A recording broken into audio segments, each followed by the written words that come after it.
to explain about one more round robin scheduling algorithm. So ఈ scheduling algorithm కూడా మనకి ప్రీవియస్గా గేట్లో అడిగిన కాన్సెప్టే. ఇది ఒకసారి అబ్జర్వ్ చేయండి. Consider n processes sharing the CPU in round robin fashion. So మన దగ్గర n ప్రాసెస్లు ఉన్నాయి. ఒకటి P1, P2, P3, P4 and so on. ఇలా n ప్రాసెస్లు ఉన్నాయి అన్నాడు.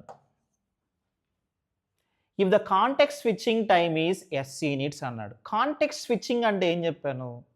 సపోజ్ దీంట్లో P1 అనే ప్రాసెస్ ఎగ్జిక్యూట్ అవుతుంది అనుకోండి. అంటే ఈ P1 అనేది ఇనీషియల్గా ఇవన్నీ కూడా రెడీ స్టేట్లో ఉన్నాయి. ఎప్పుడైతే నీకు దీంట్లో ఒక ప్రాసెస్ని వెళ్ళి సిపియూకి ఇస్తామో అది రన్నింగ్ స్టేట్కి వెళ్ళింది. రన్నింగ్ స్టేట్కి వెళ్ళినాక అది కొన్ని యూనిట్స్ ఎగ్జిక్యూట్ అయిన తర్వాత మళ్ళీ అదేమవ్వాలి, మళ్ళీ రెడీ స్టేట్కి రావాలిగా. అంటే ఈ P1 నుంచి P2కి మధ్య ఉండేదాన్ని ఏమంటాం? కాంటెక్స్ట్ స్విచ్ అంటాం. అలానే P2 నుంచి P3 ఇది ఒక కాంటెక్స్ట్ స్విచ్, P3 నుంచి P4 ఇది ఒక కాంటెక్స్ట్ స్విచ్. ఇలా కాంటెక్స్ట్ స్విచ్లు అంటే వీటిని అంటాం. కాంటెక్స్ట్ స్విచ్చింగ్ టైం ఎంత అన్నాడు వాడు? SC యూనిట్స్ అన్నాడు. అంటే రన్నింగ్ స్టేట్ నుంచి మళ్ళీ అది రెడీ స్టేట్లో ప్లేస్ చేయడానికి స్విచ్చింగ్ అంటాం. ఆ స్విచ్చింగ్ టైం ఎంత ఇచ్చాడు వాడు? SC యూనిట్స్ ఇచ్చాడు. What must be the time quantum Q? Time quantum అంటే ఎందుకు? రౌండ్ రాబిన్లో టైం క్వాంటమ్ దేనికి? ప్రతి ప్రాసెస్ కూడా ఎన్ని యూనిట్స్ ఎగ్జిక్యూట్ అవ్వాలి అనేగా. అంటే P1 అనే ప్రాసెస్ ఎన్ని యూనిట్స్ ఎగ్జిక్యూట్ అవ్వాలి, P2 అనేది ఎన్ని యూనిట్స్ ఎగ్జిక్యూట్ అవ్వాలి, P3 ఎన్ని యూనిట్స్ ఎగ్జిక్యూట్. సో ఎన్ని యూనిట్స్ ఎగ్జిక్యూట్ అవ్వాలన్నాడు? Q. సో Q ప్రతి ప్రాసెస్ కూడా Q యూనిట్స్ మాత్రమే ఎగ్జిక్యూట్ అవ్వాలి. సో ప్రతి ప్రాసెస్ Q యూనిట్స్ ఎగ్జిక్యూట్ అవ్వాలి. అంటే రౌండ్ రాబిన్లో 1 యూనిట్ అని ఇచ్చాడు అనుకోండి. అంటే P1 అనే ప్రాసెస్ 1 యూనిట్ ఎగ్జిక్యూట్ అవ్వటం, మళ్ళీ తీసుకెళ్ళి రెడీ స్టేట్లో పెట్టడం, మళ్ళీ నెక్స్ట్ క్యూలో ఏది ఉందో అది ఎగ్జిక్యూట్ చేయడం, మళ్ళీ రెడీ స్టేట్లో పెట్టడం. సో ఇలా 1 by 1 చేసుకుంటూ వెళ్తాం. అయితే ఒకదాని నుంచి ఇంకో దానికి మధ్య కాంటెక్స్ట్ స్విచ్ కూడా ఎంత ఇచ్చాడు వాడు? SC యూనిట్స్ ఇచ్చాడు. క్వశ్చన్ ఏం అడిగాడు చూడండి. Time quantum Q such that the number of context switches are reduced, but at the same time each process is guaranteed to get the turn to the CPU for every t seconds అన్నాడు.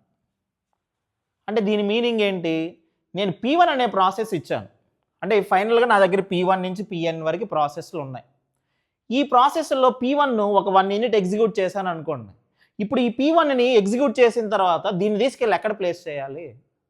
మళ్ళీ లాస్ట్లోనేగా నేను చెప్పింది, ready క్యూలో. అంటే నేను ఈ P1ని మళ్ళీ నాకు ఛాన్స్ ఎప్పుడు వస్తుంది అని అడిగాడు. ఏ టైంలో వస్తుంది అన్నాడు.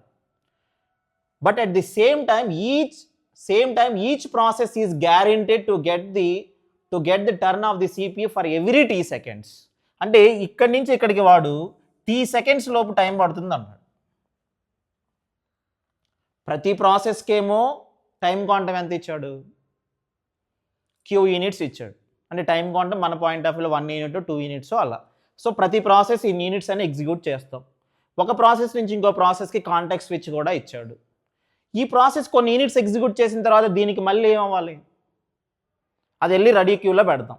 రెడీ క్యూలో పెట్టిన తర్వాత ఈ ప్రాసెస్కి మళ్ళీ ఇవన్నీ కంప్లీట్ అయిన తర్వాత మళ్ళీ ఎప్పటికి ఛాన్స్ వస్తుంది? ఏ టైం తర్వాత వస్తుంది?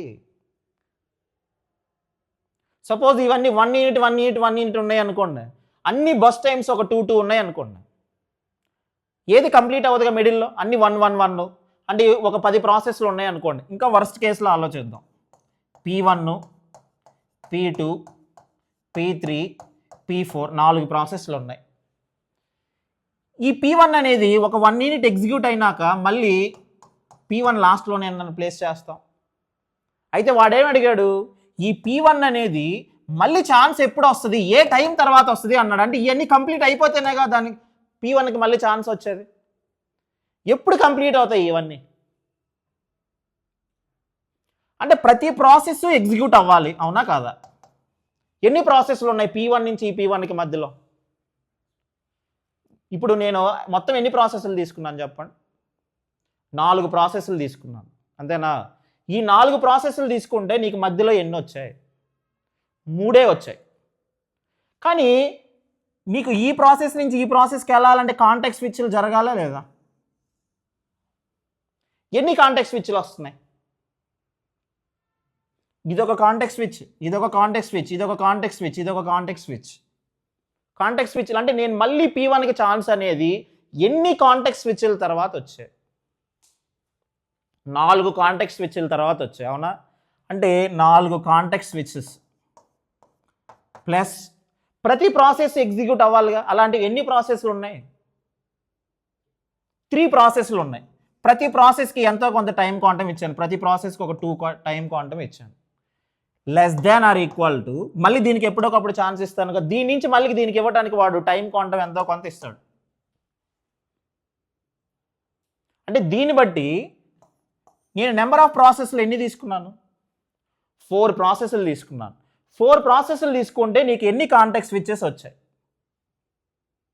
4 కాంటెక్స్ట్ స్విచ్లు వచ్చాయి.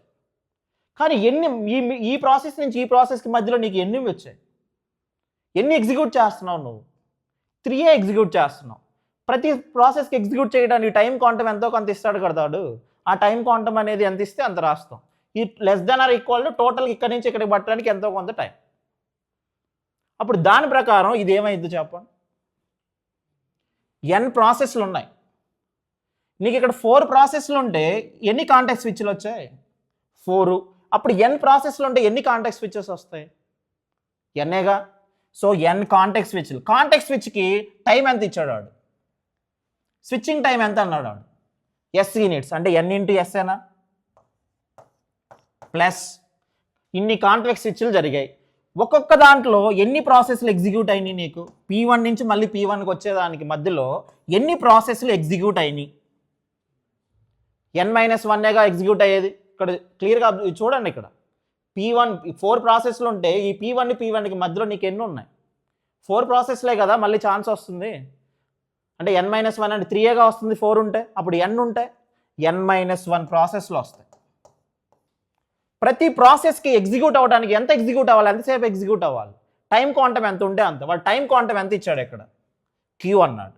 Q less than or equal to మళ్ళీ ఆ ప్రాసెస్కి ఎంత టైం తర్వాత వస్తుంది అన్నాడు? T. ఇప్పుడు దీన్ని బట్టి Q ఫైండ్ అవుట్ చేయమన్నాడు. అప్పుడు ఏమైతే చెప్పండి? n-1 into Q less than or equal to T minus ns ఏనా? ఇది అవతలకి పంపించాను. ఈ పార్ట్ని అవతలకి మూవ్ చేశాను. ఇప్పుడు Q ఏమైంది చెప్పండి? Q less than or equal to T minus n into S by Q is equal to n minus T minus ns by n-1. Okay, ఇది టైం క్వాంటం. అంటే ఈ పర్టికులర్